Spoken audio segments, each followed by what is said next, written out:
Hello बच्चों, क्या हाल चाल है मेरी सभी के। तो मैं उम्मीद करता हूँ कि आप सभी लोग बढ़िया होंगे और अपनी पढ़ाई को अच्छे से कर रहे होंगे। तो जैसा कि आप सभी लोगों को पता है, we are doing the algebraic methods of solving the pair of the linear equations and our very first method is substitution method. जैसा कि आप सभी लोगों को पता है कि हम लोग एल्जेब्रिक मेथड्स पढ़ रहे थे क्या करने के लिए, किन्हीं भी pair of the linear equations को सॉल्व करने के लिए। और सबसे पहला मेथड उसके अंदर आया था कौन सा, सब्सटीट्यूशन मेथड। और हम सब्सटीट्यूशन मेथड को समझ रहे थे एक्सरसाइज के क्वेश्चंस करते हुए और हमने ना एक्सरसाइज 3.3 के सारे क्वेश्चंस को कर लिया था। क्वेश्चन नंबर फर्स्ट, मतलब फर्स्ट के जो 6 पार्ट थे उनके थ्रू हमने सब्सटीट्यूशन मेथड को समझा था और इन सारे के सारे मेथड्स को सॉल्व, मतलब इन सारे के सारे क्वेश्चंस को सॉल्व कर लिया था। Now let's move to the second question of this exercise and the second question is saying, देखो मैं भी आप लोगों को क्वेश्चन दिखाता हूँ। सेकंड क्वेश्चन में हमसे बोला गया है solve 2x plus 3y is equal to 11 and second equation is 2x minus 4y is equal to minus का 24 and hence find the value of m for which y is equal to mx plus 3। मतलब सबसे पहले तो देखो question को पढ़ के समझना बहुत जरूरी है।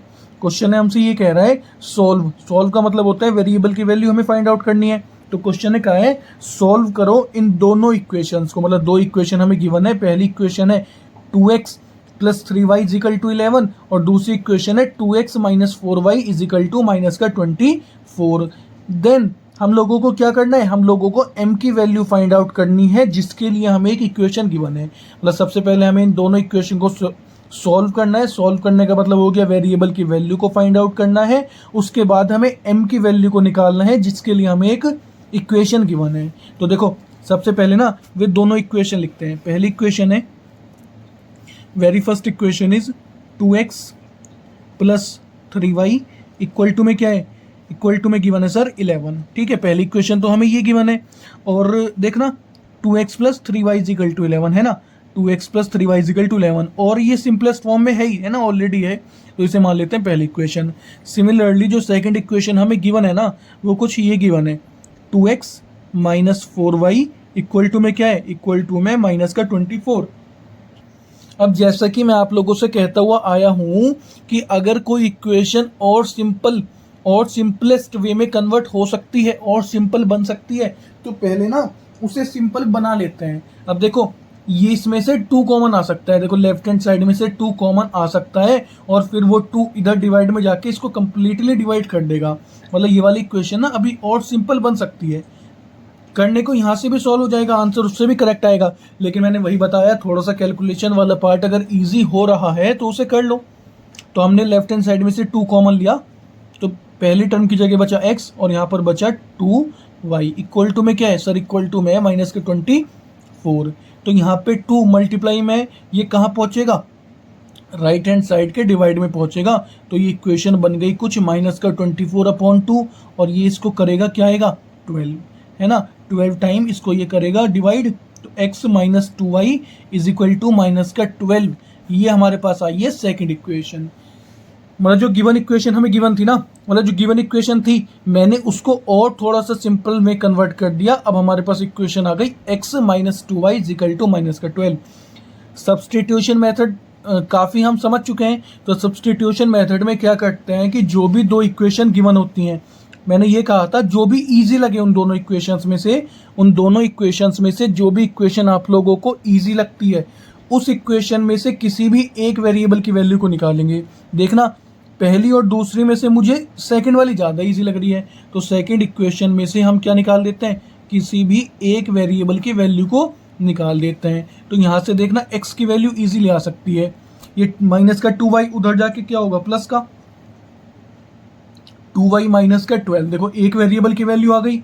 अब हमारा काम क्या होता है, अब हमारा काम है हम इस वेरिएबल की वैल्यू को अनदर इक्वेशन में क्या कर देंगे, सब्सटीट्यूट कर देंगे। सब्सटीट्यूट का मतलब है क्या कर देंगे, पुट कर देंगे। मैंने कहा था कि हम जिस भी इक्वेशन से निकालते हैं उससे दूसरी वाली इक्वेशन में सब्सटीट्यूट करेंगे। तो हमने दूसरी वाली इक्वेशन से निकाला है देखो वेरिएबल की वैल्यू, तो इससे अनदर इक्वेशन कौन सी है, पहली वाली है ना, फर्स्ट इक्वेशन है। तो लिखेंगे नाउ, अब हम क्या काम कर रहे हैं, अब हम काम कर रहे हैं सब्सटीट्यूट करने का। तो नाउ सब्सटीट्यूट क्या करें सब्सटीट्यूट, इस वैल्यू को किसमें सर, पहली इक्वेशन में। Substitute this value in equation first, है ना। हम इस वैल्यू को सब्सटीट्यूट कर रहे हैं पहली इक्वेशन में। अब पहली इक्वेशन में ही क्यों कर रहे हैं, क्योंकि मैंने बताया कि जिस भी इक्वेशन से निकालते हैं वेरिएबल की वैल्यू को, उससे दूसरी वाली इक्वेशन में करते हैं। क्योंकि हमने दूसरी वाली इक्वेशन से निकाला था, तो इससे अनदर इक्वेशन क्या है, फर्स्ट वाली, तो हमने फर्स्ट में इसे सब्सटीट्यूट कर दिया। मतलब फर्स्ट इक्वेशन में जहां जहां x है वहां वहां क्या रख देंगे, 2y माइनस का 12, है ना।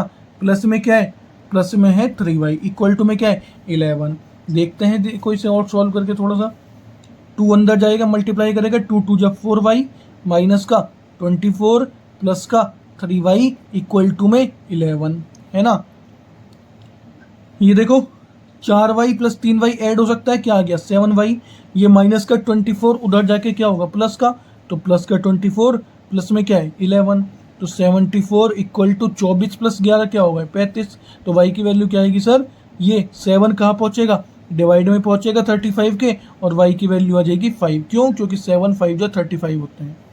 मतलब एक वेरिएबल की वैल्यू तो आ गई है, इस वेरिएबल की वैल्यू को अबव किसी भी इक्वेशन में पुट कर देंगे, x वेरिएबल की वैल्यू आ जाएगी। तो देखो हम थर्ड वाली इक्वेशन में कर देते हैं, क्योंकि यहाँ से डायरेक्ट x की वैल्यू हमने निकाल रखी है। तो हम क्या करेंगे, हम y की वैल्यू थर्ड इक्वेशन में पुट कर रहे हैं, और यहाँ से क्या होगा, यहाँ से बेसिकली x वेरिएबल की वैल्यू आ जाएगी। देखो तो y की जगह पुट कर देते हैं 5 माइनस का 12, तो x की वैल्यू क्या आ गई, 5 2 जा 10 माइनस का 12, तो x की वैल्यू क्या आई है सर, यहाँ से 10 माइनस 12 होता है माइनस का 2। देखो पहला वाला जो काम कह रहा था क्वेश्चन की सॉल्व करो इन दोनों इक्वेशंस को, तो वो तो हमने कर दिया है ना। जो क्वेश्चन कह रहा है उसके अकॉर्डिंग चलेंगे।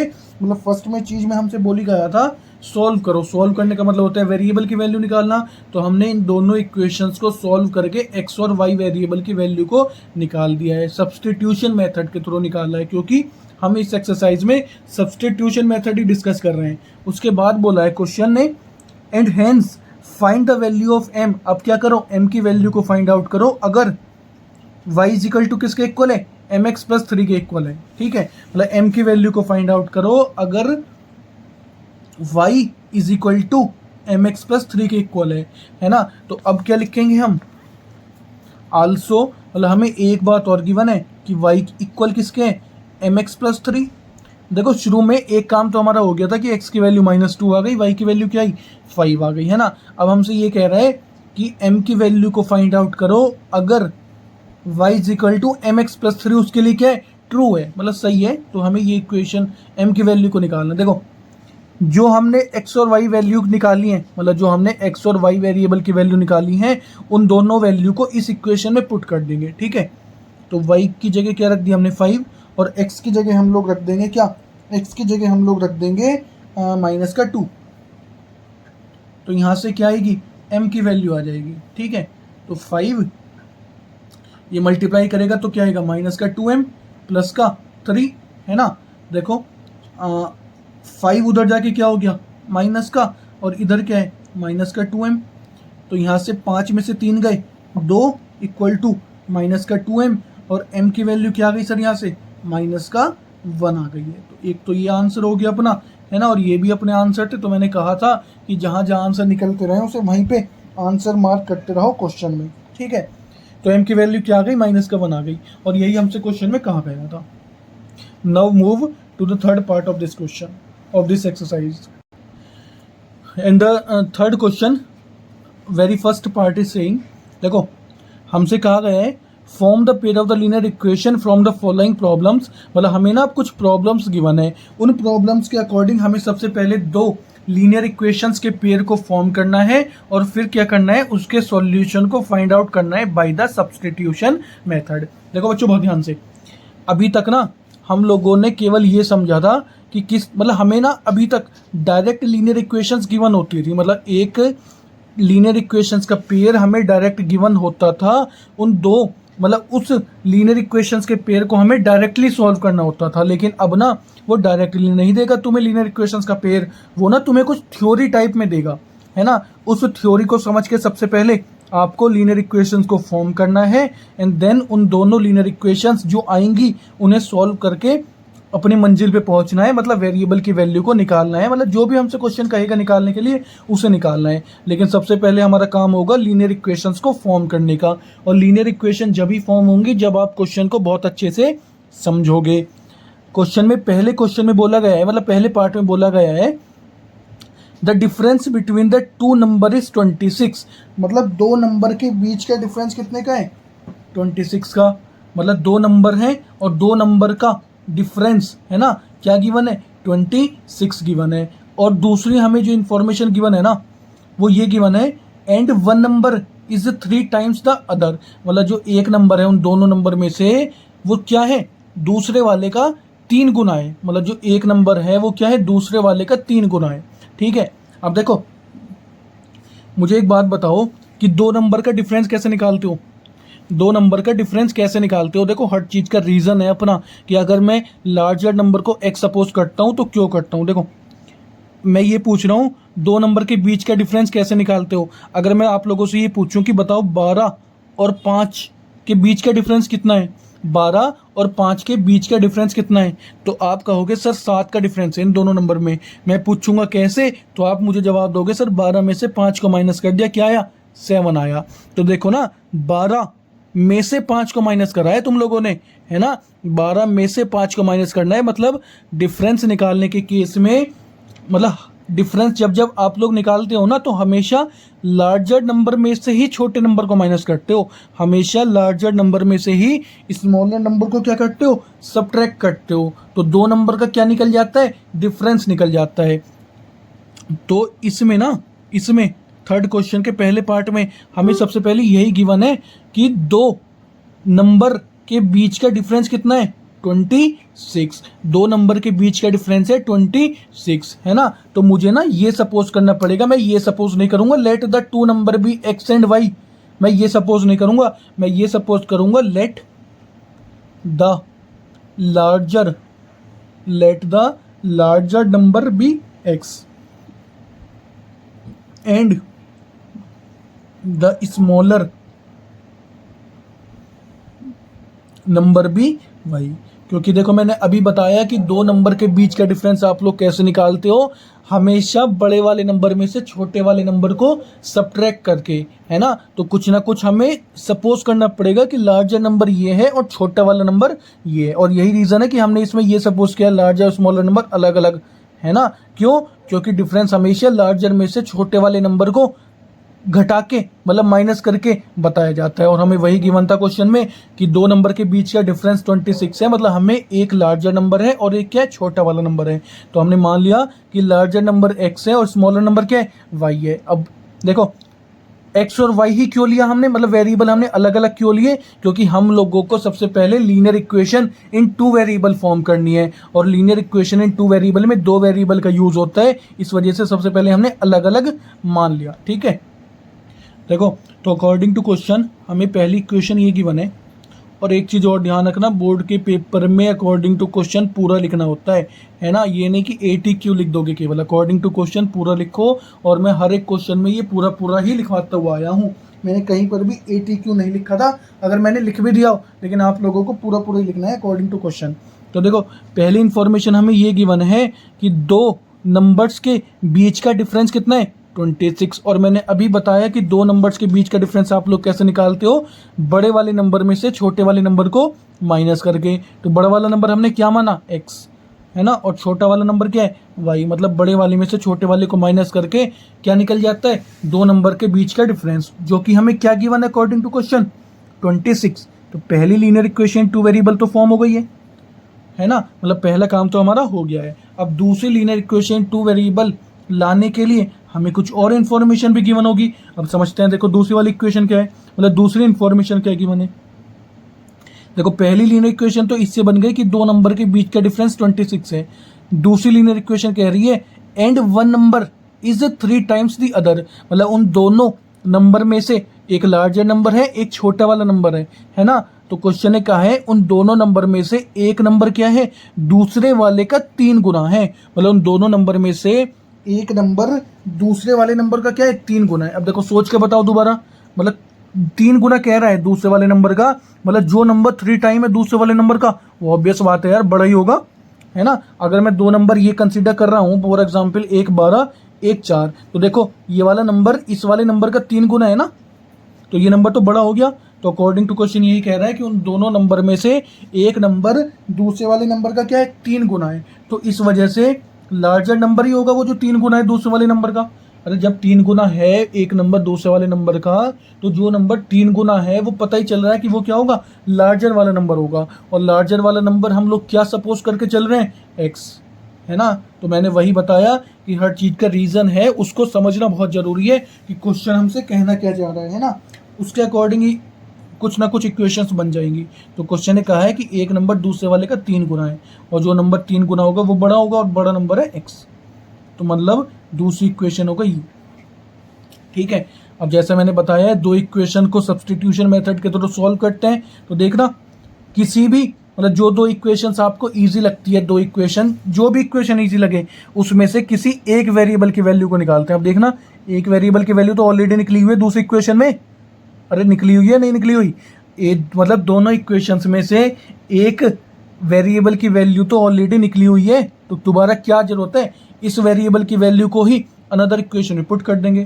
तो यहाँ लिखेंगे नाउ, मतलब दूसरी वाली इक्वेशन के अकॉर्डिंग एक वेरिएबल की वैल्यू तो ऑलरेडी निकली हुई है, तो अब दोबारा निकालने की क्या जरूरत है ना, दोबारा निकालने की क्या जरूरत है। तो इस वेरिएबल की वैल्यू को ही सब्सटीट्यूट कर देंगे पहली वाली इक्वेशन में। तो लिखेंगे नाउ सब्सटीट्यूट, है ना। हम सब्सटीट्यूशन मेथड कर रहे हैं।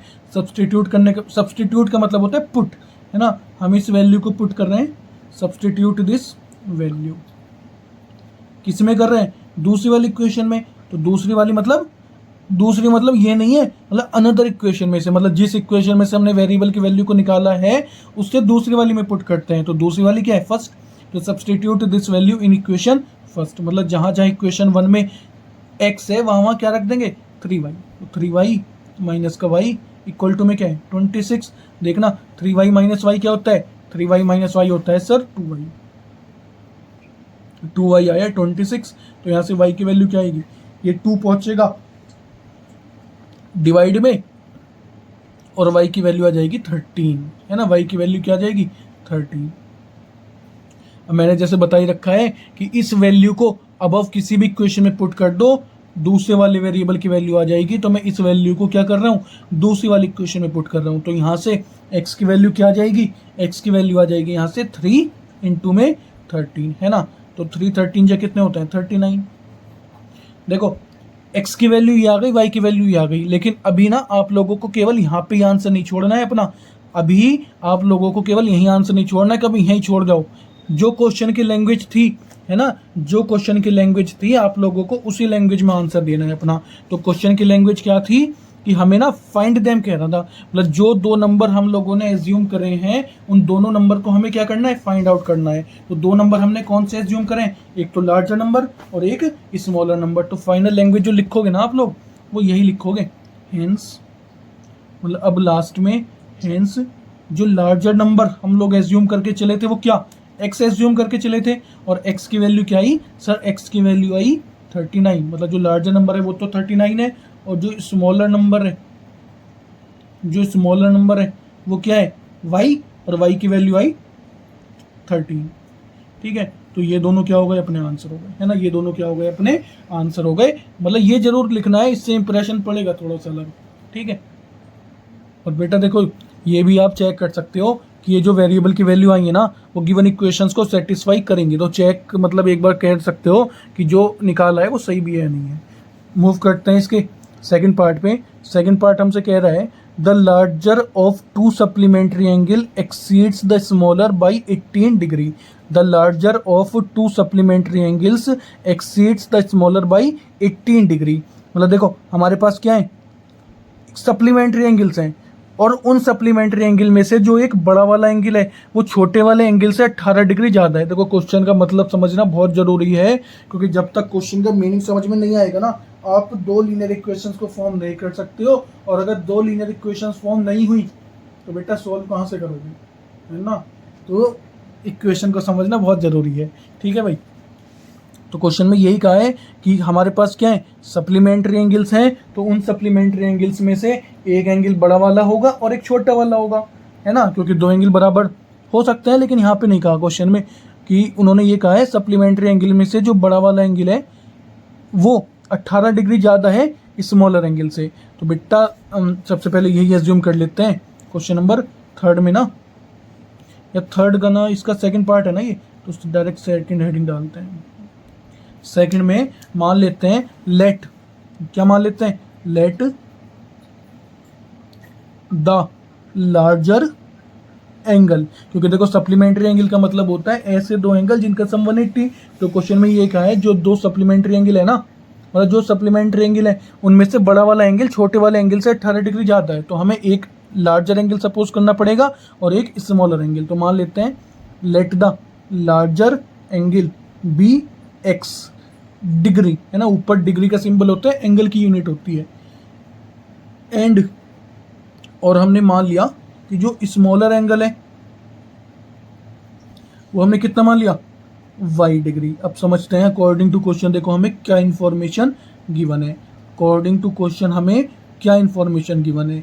अकॉर्डिंग टू क्वेश्चन सबसे पहले देखो क्या इन्फॉर्मेशन है। क्वेश्चन ने ये बोला था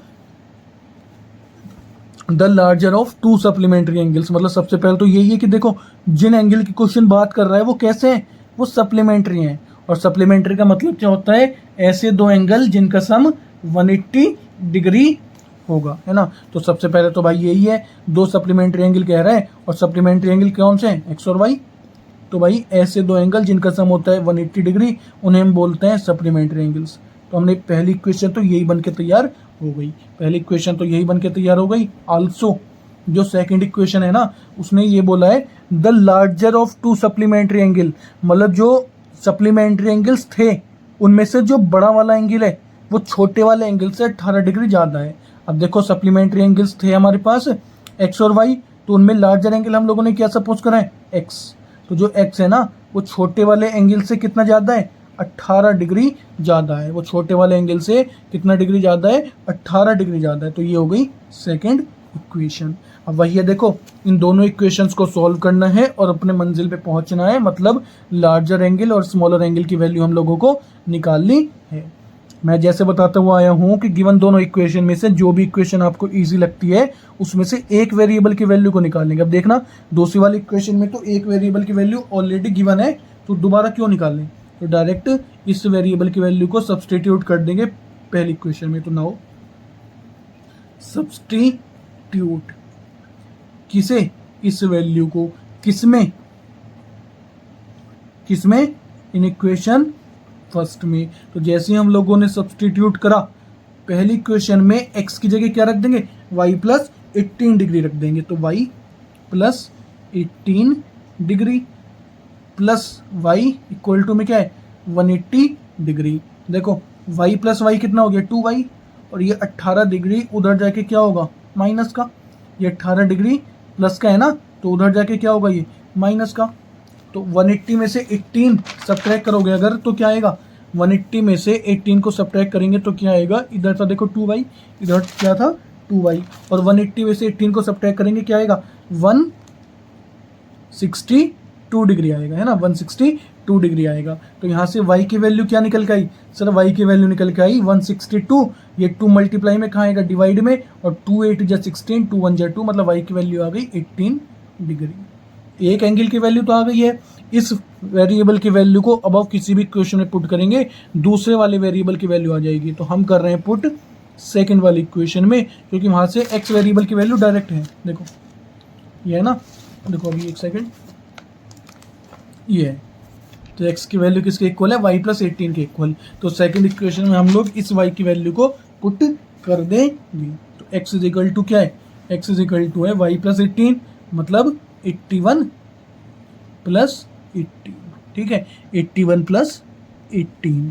तो x की वैल्यू किसके इक्वल आ गई, सर x की वैल्यू निकल के आ गई हमारे पास किसके इक्वल 99 डिग्री, है ना। x की वैल्यू किसके इक्वल निकल के आई 99 डिग्री, है ना। लेकिन मैंने बताया केवल अपना आंसर यहाँ पे नहीं छोड़ना है, फाइनल लिखेंगे लैंग्वेज में हैंस, मतलब जो क्वेश्चन की लैंग्वेज थी ना जिसमें पूछ रहा था हमसे उस लैंग्वेज में आंसर देना है। तो लिख देंगे हैंस लार्जर, मतलब जो बड़ा वाला एंगल था सप्लीमेंट्री में से उनमें क्या है बड़ा वाला एंगल, तो एक्स लेके चले थे और एक्स की वैल्यू है 99 डिग्री, और जो स्मॉलर एंगल है वो क्या है, वो क्या है 81 डिग्री। अब देखो ये ना जो क्वेश्चन में गिवन इन्फॉर्मेशन थी उसको सेटिस्फाई करेगा, देख लो कर भी रहा है ना। देखो सप्लीमेंट्री है, दोनों का सम 180, और जो बड़ा वाला एंगल है वो छोटे वाले एंगल से 18 डिग्री ज़्यादा भी है ना। तो ये कर भी रहा है गिवन इन्फॉर्मेशन को सेटिस्फाई, मतलब जो दो एंगल की वैल्यू आ गई वो ये दोनों आ गई है। Now move to the third part of this question, and the third part, देखो भाई थर्ड क्वेश्चन को सबसे पहले रीड करते हैं। The coach of a cricket team buys 7 bat and 6 balls for ₹3,800। मतलब कोई क्रिकेट टीम का कोच है, किसी क्रिकेट टीम के कोच ने 7 बैट और 6 बॉल खरीदे, कितने रुपए के, 3800 रुपए के, 3800 रुपए के। लेटर है ना, कुछ टाइम बाद she buys 3 bat and 5 ball for ₹750।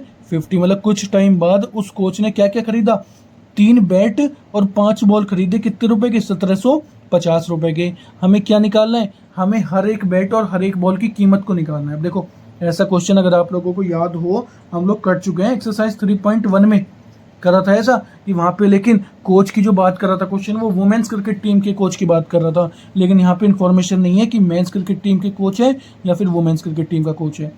नहीं, शी लिखा हुआ है ना, तो यहाँ पर भी वुमेन्स क्रिकेट टीम की कोच ही है ना, क्योंकि लिखा, देखो क्वेश्चन पढ़ो, the coach of a cricket team, मतलब किसी क्रिकेट टीम के कोच ने 7 बैट और 6 बॉल तो खरीदे 3800 रुपए में। लेटर शी बाइज है ना, तो कुछ टाइम बाद उसी कोच ने 3 बैट और 5 बॉल खरीदे 1750 रुपए के। तो हमें क्या निकालना है, हर एक बैट और हर एक बॉल की कॉस्ट निकालनी है, मतलब कीमत निकालना है। तो देखो समझो बात को कि जब तक हमें एक बैट की कीमत का नहीं पता होगा, हम 7 बैट की कीमत का कैसे बताएं, है ना। कोई हम वो थोड़ी ना ज्योतिष की 7 बैट की कीमत को ऐसी बता देंगे, क्योंकि जब तक हमें एक बैट की कीमत नहीं पता होगी हम 7 बैट की कीमत कैसे बता देंगे।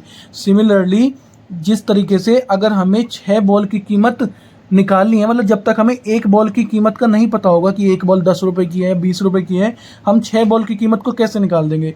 तो यही रीज़न है कि सबसे पहले ना हमें ये एज्यूम करना पड़ेगा कि एक बैट और एक बॉल की कीमत क्या होगी। और वैसे भी क्वेश्चन यही पूछा है कि कॉस्ट ऑफ ईच बैट और ईच बॉल क्या होगी। तो मान लेते हैं let the cost of each bat, मान लेते हैं कि एक बैट की जो कीमत है वो कितनी मान ली, एक्स रुपीज़ मान ली, क्योंकि देखो रुपयों का ही मिलता है। एंड जो कॉस्ट है कितने की, किसकी, एक बॉल लिखें या फिर ईच बॉल लिखें, ईच का मतलब भी 1 से ही है, वो कितनी मान ली, वाई रुपीज़ मान ली। तो देखो पहली लीनियर इक्वेशन जो बन के तैयार होगी ना, उसको बहुत ध्यान से देखना। अकॉर्डिंग टू क्वेश्चन हमें सबसे पहले क्या इन्फॉर्मेशन गिवन है, हमें ये इन्फॉर्मेशन गिवन है कि किसी क्रिकेट टीम के कोच ने 7 तो बैट और 6 बॉल खरीदे, कितने के, 3800 रुपए के। देखो अगर एक बैट की कीमत x रुपए है तो 7 बैट की कीमत क्या होगी, 7x। समझ रहे हो बात को, अगर एक बैट की कीमत x रुपए है तो 7 बैट की कीमत क्या होगी, 7x। अरे छोटी कर लिया करो इसे, मतलब सोच लिया करो कि अगर एक बैट 20 रुपए का है तो 3 बैट कितने होंगे, कितने के होंगे, 23 या 60 रुपीज़ के। सिमिलरली अगर एक बैट x रुपीज़ का है तो 7 बैट कितने के होंगे, 7x के। सिमिलरली अगर एक बॉल y रुपीज़ की है तो भाई 6 बॉल कितने की होंगी, 6y की। तो ये दोनों मिला के खरीदे किसी क्रिकेट टीम के कोच ने, किसी क्रिकेट टीम की कोच ने कितने के, 3800 के। तो पहली इंफॉर्मेशन के अकॉर्डिंग तो पहली इक्वेशन ये बन के तैयार हो गई है। सिमिलरली हमें दूसरी इंफॉर्मेशन क्या कह रहा है क्वेश्चन, लेटर मतलब कुछ टाइम बाद उसी क्रिकेट टीम के कोच ने 3 तो बैट खरीदे, 3 बैट हो गए 3x के, और 5 बॉल खरीदी, 5 बॉल हो गई 5y की। तो ये दोनों मिला के उसने खरीदे 1750 रुपए के। तो देखो ये 2 लीनियर इक्वेशन आप लोगों के सामने बन के तैयार हो गई है। इन दोनों लीनियर इक्वेशन को आपको सॉल्व करना है, x और y की वैल्यू आ जाएगी, मतलब एक बैट और एक बॉल की कीमत आ जाएगी। तो जैसे कि मैं समझाता हुआ आया हूँ कि जो भी इक्वेशन आपको ईजी लगे, 2 इक्वेशंस में से जो भी इक्वेशन आपको ईजी लगे उसमें से एक वेरिएबल की वैल्यू निकालना है। देखो डरना नहीं है, बड़ी बड़ी वैल्यू है, बस सही से क्या करना है, कैलकुलेशन करनी है, क्योंकि हमारे देखो मैथ में एक ही दिक्कत है कि हमने जरा सी गलती कर दी, पूरा आंसर गलत आता है। तो जरा सी हमारी नज़र हटी, दुर्घटना एकदम घटित हो जाएगी, है ना। तो ध्यान से सॉल्व करनी है चीज़ें, ठीक है।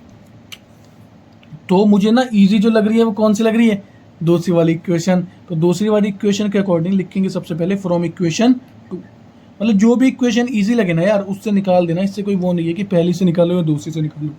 तो यहाँ से हम एक्स वेरिएबल की वैल्यू निकालना चाह रहे हैं, तो देखो क्या आएगी 1750, ये प्लस का 5y उधर जाके क्या होगा माइनस का। तो यहाँ से एक्स वेरिएबल की वैल्यू क्या आ जाएगी, देखो ध्यान से 1750 माइनस का 5y अपॉन में 3। तो इन चीज़ों का ध्यान रखना है, अपॉन में पूरे के नीचे 3 आएगा। इसे मान लेते हैं थर्ड इक्वेशन। अब क्या लिखेंगे, नाउ हम इस वेरिएबल की वैल्यू को क्या कर रहे हैं, सब्सटीट्यूट कर रहे हैं अनदर इक्वेशन में। अब देखो मैंने दूसरी वाली इक्वेशन से वेरिएबल की वैल्यू निकाली है, तो मैं इससे दूसरी वाली इक्वेशन में सब्सटीट्यूट करूंगा, मतलब पहली वाली इक्वेशन में। तो लिखेंगे नाउ सब्सटीट्यूट। अब हम क्या कर रहे हैं, सब्सटीट्यूट कर रहे हैं इस वैल्यू को, किस वैल्यू को, इस वैल्यू को किस में, इन इक्वेशन फर्स्ट, ठीक है। मतलब पहली इक्वेशन में जहां जहां क्या है x है, वहां वहां क्या पुट कर देंगे, 1750 को पुट कर देंगे। देखो ध्यान, देखो फर्स्ट इक्वेशन में ना, मतलब जहां जहां x है वहां वहां क्या रख देंगे, ये वाली वैल्यू रख देंगे। तो x की जगह 7, x की जगह हम क्या रख देंगे 1750, माइनस का क्या है, माइनस का है सर 5y, अपॉन में क्या है, अपॉन में है 3, है ना, अपॉन में क्या है 3 है, प्लस का 6y है, और इक्वल टू में क्या है 3800 है, इक्वल टू में क्या है 3800 है ना, इक्वल टू में क्या है 3800 है। तो यहाँ पे देखो इसे सॉल्व करेंगे, सबसे पहले ये अंदर मल्टीप्लाई करेगा, क्योंकि देखो 3 तो इसे डिवाइड नहीं कर सकता है, तो हमारी मजबूरी है अंदर मल्टीप्लाई करना। 7 से सबसे पहले इसको मल्टीप्लाई करेंगे, देखो ध्यान से 7 0 जो 0, 7 5 जा 35, 5 कैरी 3, 7 7 49, 3 52, 2 कैरी 5, 7 1 7 और 5 58 21 22, है ना, नहीं 8 12,250 आ गया, माइनस 7 5 जा 35y, अपॉन में क्या है 3 है, प्लस का 6y, इक्वल टू में क्या है 3800 है, इक्वल टू में क्या है 3800। अब देखो ये वाला 3 अभी क्रॉस मल्टीप्लाई करके इसके साथ नहीं पहुंच सकता है, क्यों, क्योंकि ये पूरे नंबर के नीचे होना चाहिए सबसे पहले, तो ये पूरे नंबर के नीचे आ सकता है अगर मैं इनका क्या ले लूँ एलसीएम। तो 3 और 1 का एलसीएम आया 3। अब इसे करेंगे सोल्व केवल, तो यहाँ क्या है 12250 माइनस का 35y, इसे एक बार चेक और कर लेते हैं, 7 0 7 35 5 कैरी 3 49 50 52 2 कैरी 7, ठीक है, क्योंकि ना जरा सी गलती हुई फिर आंसर गलत आता है। 1 3 जा 3 और 3 की मल्टीप्लाई ऊपर करेंगे, 3 6 जा 18y, इक्वल टू में क्या है 3800। अब देखो इसे सॉल्व करेंगे, अब ये 3 ना उधर जाके क्रॉस मल्टीप्लाई करेगा, तो यहाँ पे क्या है ये 12,250 माइनस का 35y, देखो यहाँ पर है ना माइनस का 35y प्लस 18y कितने हो गए सर, ये होंगे माइनस का 17y, है ना, ये कितने होंगे माइनस का 17y। तो उसे लिख देते हैं सॉल्व करके, यहाँ क्या आएगा माइनस का 17y, और ये जो 3 था ये उधर जाके क्या करेगा इसके साथ मल्टीप्लाई करेगा। तो इसे ध्यान से करना कैलकुलेशन को, ये हो गया 12250 माइनस का 17y, स्टेप बाय स्टेप कर रहे हैं, इसकी मल्टीप्लाई करेंगे 0 0 8 या 24 कैरी 2 9 11 11 400, ठीक है। अब देखो ये माइनस का 17y हम इधर ही रख रहे हैं और ये उधर ले जाते हैं, है ना, ये उधर ले जाते हैं, तो 11 400 माइनस 12250, इधर क्या है माइनस का 17y। अब अगर इन दोनों को मैं सॉल्व करता हूँ तो देखो plus minus minus plus minus क्या होता है माइनस, और साइन किसका आएगा, साइन आएगा हमेशा बड़े वाले का, तो बड़ा वाला क्या है 12250, तो साइन आएगा माइनस का, ठीक है। तो इसे मैं सॉल्व करता हूँ अगर, तो क्या आएगा 0 और बचा यहाँ पे 5, यहाँ पे क्या बचा, यहाँ बचा सर 12 में से 4 गए 8 और 850 ही बचा, ठीक है, माइनस का 850, तो निगेटिव से निगेटिव कैंसिल हुआ, और y की वैल्यू यहाँ से क्या आ गई, देखो 17 5 जा 85 50, y की वैल्यू क्या आ गई सर 50, ठीक है। इस y की वैल्यू को अब किसी भी इक्वेशन में पुट करेंगे, दूसरे वाले वेरिएबल की वैल्यू आ जाएगी, और दूसरा वाला वेरिएबल क्या है x है, तो मैं ना इस वेरिएबल की वैल्यू को थर्ड इक्वेशन में पुट कर रहा हूँ। थर्ड इक्वेशन क्या है, देखो ये वाली है थर्ड इक्वेशन है ना, ये वाली थर्ड इक्वेशन है, इसमें पुट कर रहा हूँ। तो x की जगह क्या रख रहे हैं हम, x की जगह सॉरी y की जगह 50 रख देंगे। तो यहाँ पर क्या है 1750 माइनस 5 इंटू 50 अपॉन में क्या है 3 है ना, अपॉन में क्या है 3 है। तो यहाँ से x वेरिएबल की वैल्यू क्या आ गई, x वेरिएबल की वैल्यू आएगी यहाँ से 1750, ये कितना होगा 250 अपॉन 3। 1750 में से 250 को माइनस करेंगे क्या आएगा सर, ये आएगा 1500 अपॉन में 3। और x की वैल्यू क्या आई 500, x की वैल्यू क्या आई 500। ठीक है, अब केवल आपको मैंने जैसे बताया यहीं पर ही नहीं छोड़ना है। और देखो चेक कर सकते हो ये वेरिएबल की वैल्यू गिवन इक्वेशन को सेटिस्फाई करेंगी। x की वैल्यू 500, y की वैल्यू 50, देख के देखना। सेकंड इक्वेशन इजी से लग रही है, इसमें रख देते हैं। तो x की वैल्यू क्या पुट कर रहे हैं, x की वैल्यू हम लोग पुट कर रहे हैं 500। तो 5 दिया 1500 प्लस 50 पंजे 250 और 500 प्लस 250 कितने होते हैं 1750। मतलब हमारी जो वेरिएबल की वैल्यू है वो ठीक है, लेकिन मैंने बताया हमें यहीं पर आंसर नहीं छोड़ना है, फाइनल लिखना है। जिस लैंग्वेज में क्वेश्चन हमसे पूछा गया है उसी लैंग्वेज में आंसर देना है। क्वेश्चन ये कहा था कि हमें कॉस्ट निकालनी है हर एक बैट और हर एक बॉल की, तो लिख देते हैं हेंस कॉस्ट ऑफ, मतलब हर एक बैट की कीमत हमने माना था x रुपीज़ और x की वैल्यू आई 500, तो एक बैट की कीमत कितनी हो गई 500 रुपये। सिमिलरली एक बॉल की कीमत हम मान के चलें y, और y की वैल्यू कितनी आई 50। और वैसे भी यार देख लो, देखो ये ना जो मैथ के क्वेश्चन होते हैं वो कहीं ना कहीं डेली लाइफ पे हमारी डिपेंड करते हैं, है ना। मतलब जो डेली लाइफ में सिचुएशंस होती हैं उनके अकॉर्डिंग ये सब क्वेश्चन होते हैं। देखो बॉल लगभग 50 रुपए की आती है अगर नॉर्मल बॉल लेने जाते हो मार्केट में, है ना।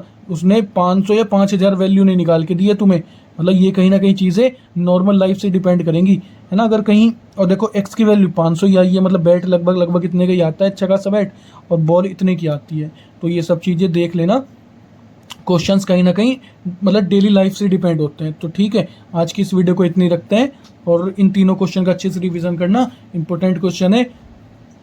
हमें फाइनल आंसर लेकिन यहाँ पे लाके छोड़ना है। x की वैल्यू मतलब हर एक बैट की वैल्यू आ गई 500 और हर एक बॉल की वैल्यू आ गई 50 रुपये। ठीक है, तो इसे अच्छे से करना।